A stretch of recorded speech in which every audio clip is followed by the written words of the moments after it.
بلکہ مشہور مقولہ ہے عرب کے علماء جو مکہ مکرمہ اور مدینہ طیبہ زادہم اللہ شرفا و تعظیما، یہاں کے جو سنی صحیح العقیدہ علماء مشائخ ہیں، ان سے پوچھا گیا کہ آپ اہل سنت و جماعت کو حق سمجھتے ہیں؟ کہا ہاں، ہندوستان، پاکستان، بنگلہ دیش، ادھر کے علاقوں سے جب کبھی کوئی آپ کے پاس آتا ہے تو آپ اسے کیسے پہچانتے ہیں؟ وہ خود بیان فرماتے ہیں اذا جاءنا رجل من الہند، جب ہند سے کوئی آدمی ہمارے پاس آتا ہے تو ہم اس کے پاس پہلے ہی امام احمد رضا خان کا تذکرہ کرتے ہیں، پھر دیکھتے ہیں اس کے چہرے کو غور سے۔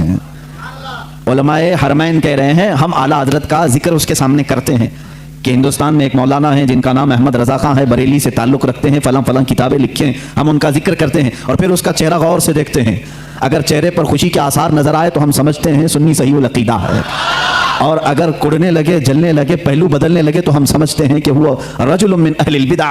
وہ کہتے ہیں علماء حرمین ہم اسی بات سے سمجھ جاتے ہیں کہ یہ بدعتیوں میں کا کوئی بندہ ہے۔ یہ معیار ہم نے نہیں، علماء حرمین نے متعین فرمایا۔ یہ پہچان جو اعلیٰ حضرت کی بنی، یہ اللہ تبارک و تعالیٰ کے انعامات میں سے ایک انعام ہے۔